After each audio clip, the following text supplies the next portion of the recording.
सभे मगहिया भाई बहन के भूलेटन काका के राम राम। आथिन मगहिया खबर में सुनथिन देश दुनिया के खबर।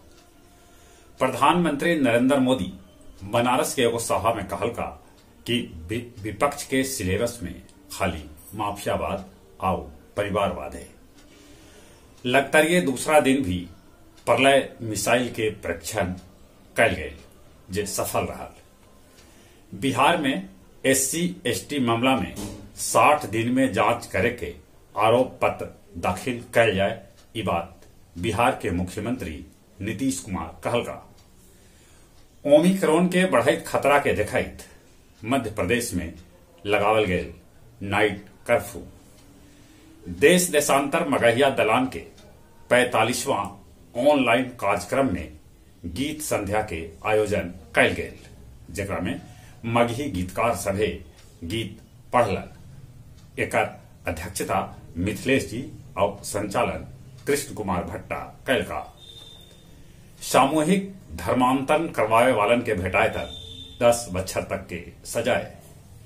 पंजाब के लुधियाना कोर्ट में एगो धमाका होल। ई धमाका में एगो आदमी के मौत के खबर है। इत व्यवसायी पीयूष जैन के 7 गो ठिकाना पर छापा मारल गए, जकरा में 150 करोड़ के अघोषित संपत्ति के खुलासा होल। घाना के संसद में चलल लत्तम जुत्तम हांगकांग से हटावल गए नरसंहार के याद में बनावल गए स्तंभ। दक्षिण अफ्रीका में कोरोना के नया मामला में अब कमी आ रहा है। रूसी राष्ट्रपति व्लादिमीर पुतिन कहल का कि पश्चिमी देश झूठ बोल रहलन है। यूक्रेन मामला पर वो झुके वाला न रहलन। मगध विश्वविद्यालय उर्दू विभाग के पूर्व अध्यक्ष प्रोफेसर हुसनैन हक अमावस के ख्वाब उपन्यास ले उनकरा भेटाइल हल साहित्य अकादमी पुरस्कार।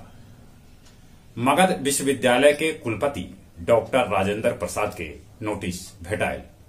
जल्दीए उ भी जेहल के हवा खा सकत। बागेश्वरी गुमटी के दोनों तरफ बनत पक्का दीवार।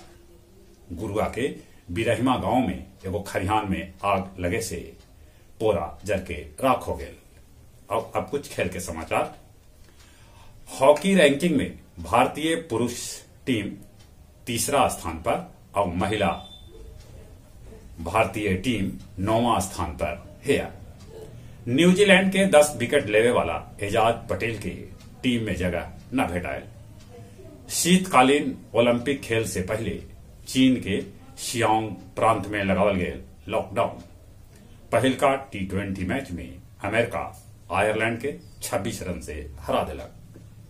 जहां तक मौसम के सवाल है, मौसम विभाग सूचना दिल का है कि बिहार में 27 से 30 दिसंबर के बीच पानी बरस सका है। एक से शीत लहर भी बढ़े के अनेसा है।